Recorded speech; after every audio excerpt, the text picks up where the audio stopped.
Right, then I am happy to welcome you all here to today's session. And I am Anna Lauritsen from SOS Children's Villages from the International Office here today with our colleagues from the Latin American Office and from SOS Children's Villages Ecuador. And I am happy to kind of hand over to Christina, who will take us through the pilot that they went through on blended finance. It's been definitely a path, I think, of both challenges and learnings. So we are looking forward to hear more about that, Christina. And with these words, I'll hand over to you. Okay, great. Thank you very much, Anne. I'm Cristina Mancero. I'm from Ecuador.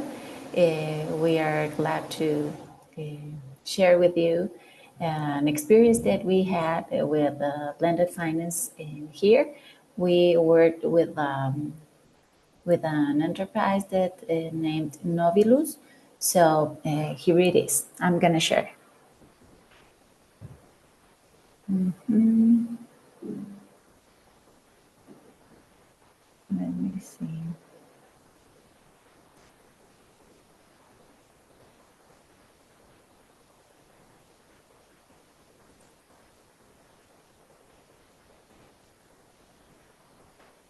Give me a second.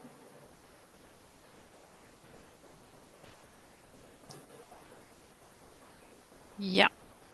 Yeah, can you see it? See the screen? Yeah. Yeah, you can see it, right? Yes. Okay, great. So, in mobilizing children's oral health with a social enterprise and blended finance deep dive, SOS Children's Villages in Ecuador. So, the team that was in charge of it was the SOS Children's Villages Ecuador, the fundraising and institutional partnership development team, the managers and the coordinators, the SOS Children's Villages Regional Fundraising Director, the SOS Children's Villages Head of Institutional Partnership Development, and the CEO and the team of Nobilus Corp PVC, that was our client. So I was expecting to explain a little bit about blended finance before I told you about our experience. So it is the use of catalytic capital from public or philanthropic sources to increase private sector investment in sustainable development. The source is blended finance covers years. That is to say, different private actors are increasingly mobilized to achieve social development in compliance with the Sustainable Development Goals. So, as you see, you will have the private capital, the development funding, and the blended finance structure. You have to combine these three actors, and you'll have the blended finance. Why venture into blended finance? The first reason is the importance of combining public and private resources to achieve impact. The second one is the main actors involved in financial institutional, governments, investors, and NGOs. And the last one is the difference with other financing models, such as traditional financing and philanthropy.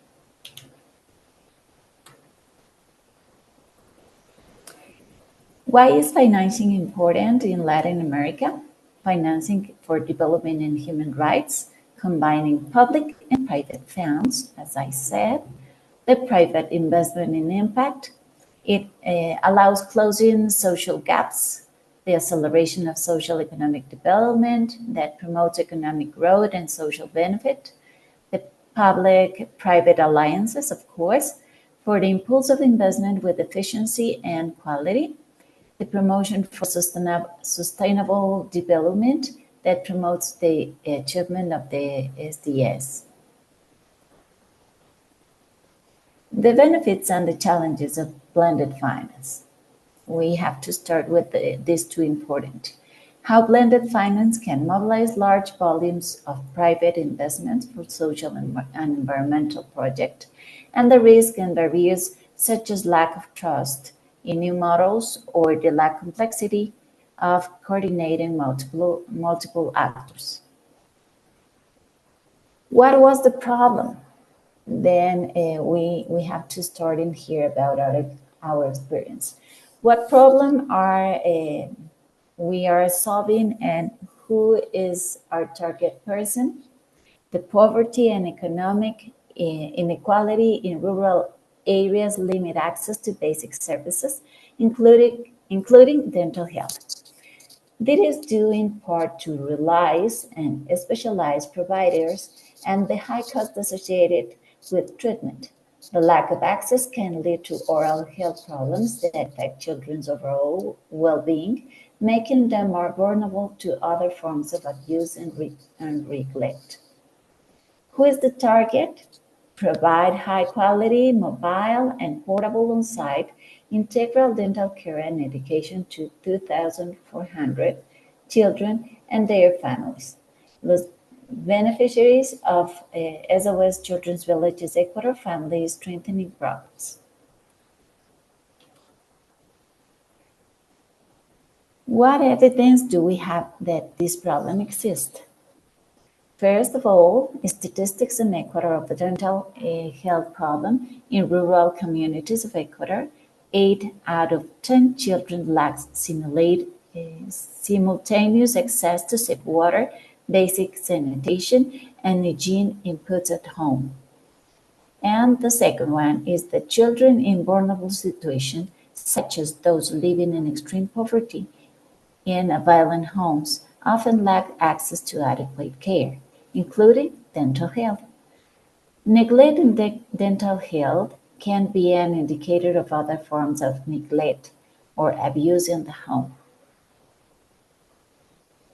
The solution that we find is that through Novilus, provide of dental health to 2,400 kids of SOS children villages in Ecuador, build trust and attract more capital through effective communication, and market study of companies that can help us in the framework of blended finance in Ecuador. So, this was the solution that we find to the problem.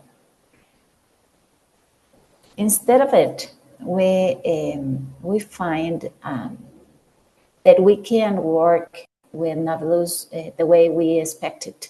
So then we turn it to the tested of the solution in another ways. So in April of 2024, SOS Children's Villages Ecuador was part of the Ecuador's 2024 Sustainability Summit to expose about the blended finance model. With investment found, planned activities that displayed implementing party brand, the logo, as a prime sponsor in campaigns pre, during, and post-event during the following communication channels that we developed. The first one is the Ecuador 2024 Sustainability Summit, international event that have a 30-minute performance with the presence of more than 100 people. The massive broadcasting in all the channels event. The second one was that we have an advertising campaign, printed media, Ecos magazine, that we have 9 copies of it, the social media, creating a database, and email marketing with 2,038 253 mails, submit landing page with 93,285 views, and the last one that we developed, that was the sponsor of the stand, The space permitted us to explain about the organization profile and earn some founders and donuts. We can see in this the results of this effect and what was the value of this organization and potentially others. So we was expecting to complete these these parts. It successfully identifies a market with potential that we check. That was one of the things we did with this project. That validates an effective collaboration model that we can't do it because we're not allied with Nobilis. Generates a positive impact. We already don't get the objective to help the kids, so it can be a checklist in this one. An attractive, active participation from both business and nonprofit organization. This one it could be someday with a properly managed of the model. So this ally was not appropriate for the project to work. However, it is very useful business model and managed properly. So here is some examples about blended finance that was a success, like the National Sustainable Rural Development Program, the Equatorian Popularum Progressio Fund, and the National Program to Support Educational Development. We already have a little bit more that maybe Rosita can tell us before it was over. And I can explain that the replicability about this project is a middle, maybe a lower replicability because it was not a success. But there is some recommendations that we have to be success in the next time. The challenge that we have is to generate a sizable database. And the action that we have to do is engage in market research. And the lesson is though to know the certain number of companies, foundations which are willing to cooperate in social programs or project with blended finance model. The second one is the challenge of massive exposure that we did it. The action was a national event participation. The lesson is using all media channels is a good way to inform about all the organization services. And the third one is the challenge was establishing meaningful and genuine relationships by participating in national event. The action set up a stand to raise funds and contributors. And the lessons people is afraid to donate because of their knowledge of the organization. In my opinion, the solution that we should do for the next opportunities is implementing a collection strategy through blended finance requires a comprehensive approach that combines the use of innovative financial instruments with a solid governance framework and constant monitoring of impact. This methodology allows large capital flows to be mobilized toward projects with positive social and environmental impact, attracting private investors, public funds, and philanthropic organizations to create sustainability solutions that benefit communities and investors alike. It is also important to establish a contract feedback loop so that founded project can be adjusted to the realities on the ground and ensure that both positive impacts and financial returns are maximized. And I have to invite David to explain this. Can you Okay, hear me? hello. Yeah, Yeah, I great. can. Great, David. Can you hear me? Yeah, yeah, sure. Okay. Thank you. Thank you very much for your explanations. This was really really insightful and a firm confirmation of what the value of a pilot is. A small pilot to see how we could actually do the big project or how we can also not do it. I wanted to share with the audience here um, a brief overview of findings, what INGOs can actually do to make the work and the collaboration with social entrepreneurs more likely to work, because there is no guarantee that it always works. So what for this is comes all from the New Allies report from Ashoka. I have I have put a link into this presentation, so you can simply click the link and access the whole report. And I just extracted for us here in this group the findings which are really relevant for INGOs, what they can do to make the collaboration more probable to work. So the first thing is to treat the social entrepreneurs like a partner. Partner to us means often, as INGO, donor, but no, here we're talking about partner. So we are co-creating. We need to trust him on the eye level. So we have to be on an equality mode for a partnership. We are not going to talk to him about implementing our project. He's not going to talk to us about implementing his. It has to be a common complementary of strengths that we want to mobilize. So that is the first element. The second element, what makes it more probable for a collaboration with a social innovation company to work out and to attract actually investment funds that can be paid back, is to, okay, some aliens have been here. I think it's over now. So what is an important element for the INGO to do is making social innovation a strategic priority. The highest top level needs to make it a real commitment to innovation and make it very clear that we want to achieve it. It does not have to be, oh, we let you do it. It's your initiative. No, no. It has to be from the top to the down, the invitation to be innovative. Furthermore, we need to build the organizational culture of innovation by promoting openness. This is a focus to the outward, cultivating a leadership that encourages some risk taking, that INGO are very reluctant to take some risk because we are under so heavy scrutiny traditionally by the general public as well as institutional donors too. But still, we need to nurture such a leadership culture, and we need to be creative in problem solving. The last element that can be really useful to make it more probable that a collaboration between social entrepreneurs and INGOs work out is to reflect on the power footprint.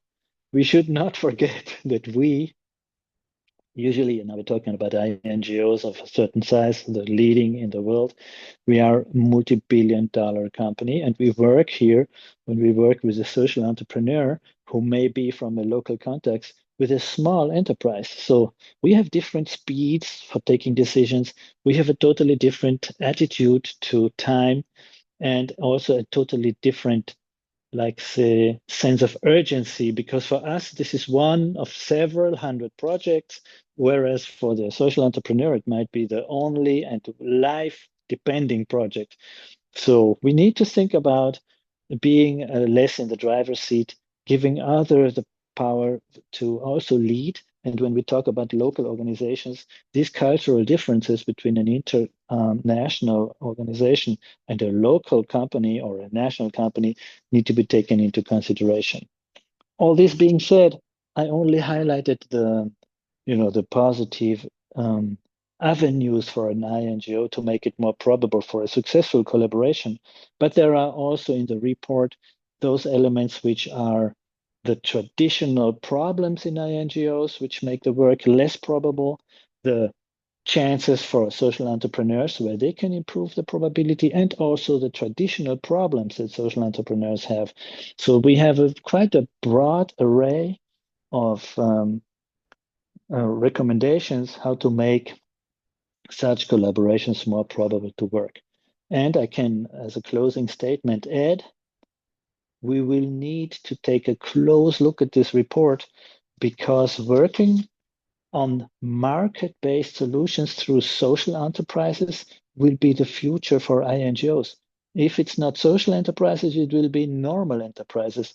The architecture of development funding and funding for aid is changing rapidly.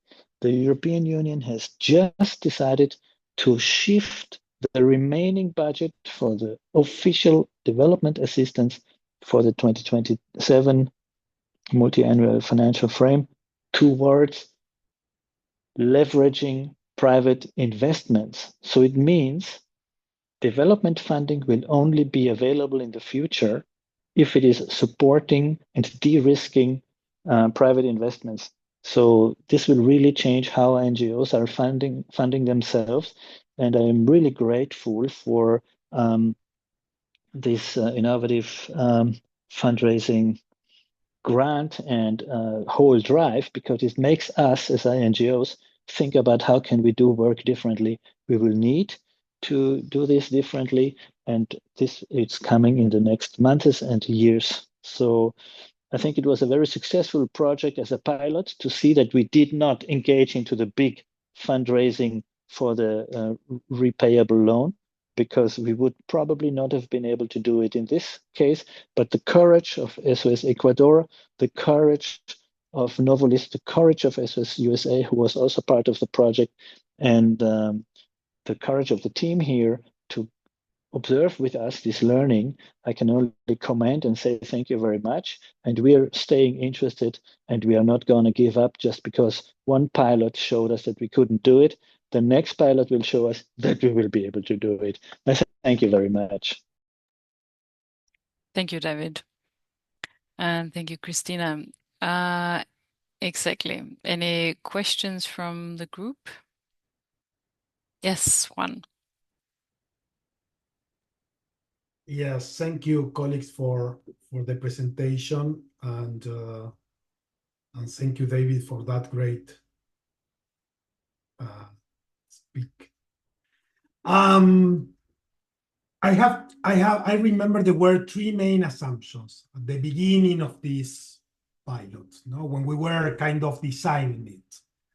So the first one was connected to the ability to a private sector partner to delivery on this service and potential issues with communities, right? So that was the first part, like to validate that they can deliver at the level of quality that SOS can do locally in Ecuador in this case.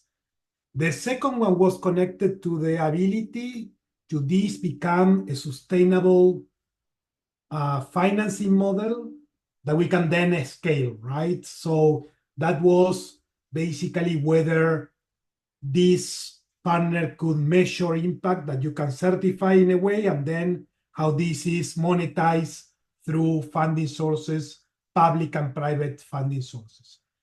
And the last one was connected to the potential fundraising opportunities, more moving into the private sector and individuals that we can leverage by implementing this model. So those were kind of the three main assumptions. I wonder if there are like maybe one summary or one paragraph for each of them. Thank you.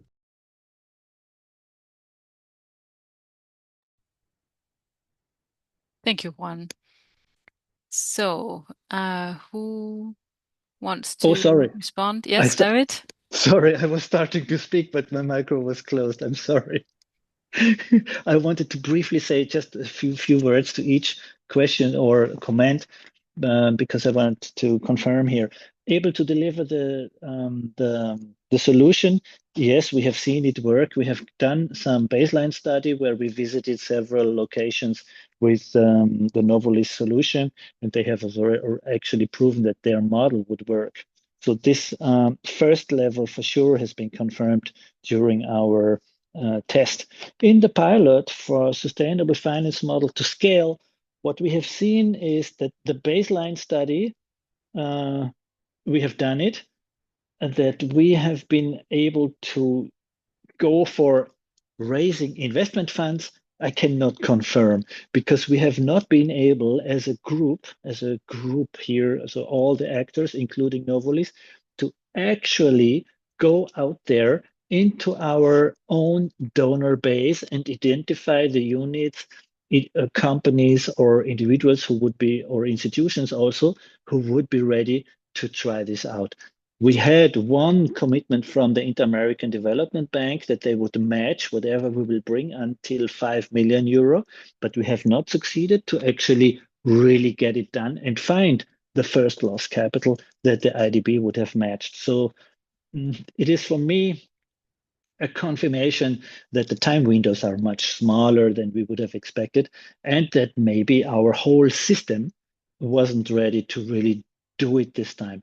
But for sure, a good learning that in the future we can do. And I think to the last point, Christina already said it during the conference when we promoted the new approach. It is a side effect, a positive side effect that we have been expected and hoping for, that we could present this innovative drive to the general public. And I don't know exactly about the result, what Christina was reporting, but I think that they had some impact on the individual giving and presentation of themselves in the country. And if we would have continued with the larger project, I think this would be also for US America, very interesting kind of story, which we at the end, since we ended the project with the pilot, we did not engage into the larger scaling one. Any other comments from, you, Rosa? Thank you, Anne. Thank you, David and Christina. I just want to highlight the main findings that we find in a research that we did regarding blended finance in Latin America. The topics that are finance that it is good that take in account and also study in a deep way is early childhood education and youth empowerment. This is regarding the topics. In Ecuador specifically, as Christina mentioned it, is in rural development and education.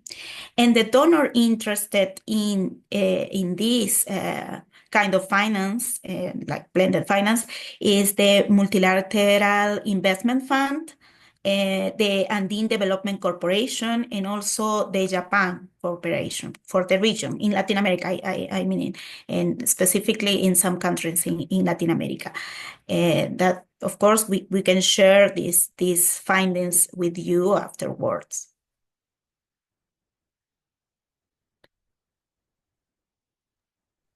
Great. Thank you, Rosa. I mean, I think one learning is was also you touched a bit upon it, David, and you too, Christina. But that was the challenge in finding organizational matches. So the startup way startups work, like Novelis or small organizations as implementing partners. So that was also related to the first point, right? And kind of bigger organizations as ours is, with more bureaucratic sit out for long term, not as agile as Novelis was. And I think that was also part of the struggle of finding together in that part of the collaboration, right? In them implementing for us. Yeah, thank you, Anne. And maybe for the next time, we should have more communication with all the parts that is integrated in this blended finance. So everyone can be clear of what the rules are of the negotiation is, and then we can work it better. I agree, Christina. This is totally, absolutely the first finding also from Ashoka. It's about the intensity of the exchange. And then is a logical consequence of a very agile partner and a less agile, big and stable company. The mismatch between these two characteristica has consequence that the agility comes from the need to survive, and when the breath is over, then the small partner can die. So there is something we really have to look at when we are working with social enterprises, that we make sure they have the capitalization to actually thrive and survive, to work through our program participants have access to their market, because this is the meaning of the original investment. If the original investment then doesn't come after 1 year, they can be dead. This is as simple as that. So we need to become used to such a short-lived potential if we don't raise the guaranteed survival fund what the company needs, because our usual partners are all very survivable. Institutional partners are government agencies, our peers are normally very big, and the CBOs are grants beneficiaries, which is a different story than raising funds together. When you are a beneficiary, you have your budget for 2 or 3 years, you will not die.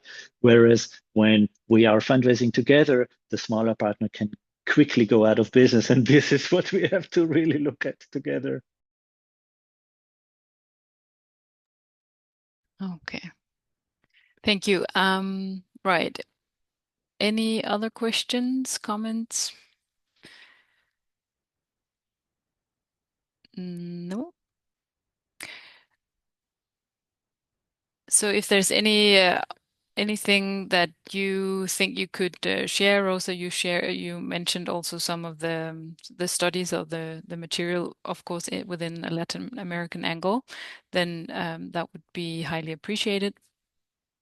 And yeah, otherwise, I think we will call call it a call. So end this deep dive session. Or David, do you have something to add? Yes, please, sorry. And I would just like to add, because our colleagues, thank you for the time that you give us to listen to this experience. I can share with you, through Christina and Anne, the experience of another pilot that we did in another context where it worked out to the scaling level, so that where we raised also the funds and where we are already starting to pay back the blended finance investment. I think will be very interesting for all of us in the room here to look at it. So if you want, I can give you a handout and I can invite you to the presentations that we will do in and beyond SS Children's Villages about our experience in Ghana with an impact-linked finance for education. So this is a blended finance for education. I think very interesting for our partners in the reinventing fundraising and the innovating fundraising community here. We'd be happy Okay, to share. sounds great, David. Yeah. Okay, I'm seeing some nodding heads too. Okay, and yeah, I mean it's clear. I think there is indeed a future of innovative financing. It's not a quick win, let's say, but something that should and need to be explored. And I'm sure there are areas, again, also if in the group or in the peer group there are experiences that could benefit back to also Ecuador and other projects within SOS. We're of course also very happy to hear about your learnings and experiences. Yeah. Okay. Great. Then thank you, everyone, and Goodbye, take dear good care. colleague. Thank We'll stay in you contact. very much. Take Thank Thank you, you care. very everybody. much. Muchas gracias. Bye Juan bye. Bonito, me Bye. voy Muchas allá. gracias, hasta Okay, luego. Claro. Hasta bye. luego. Ciao. Chao. Chao, chao.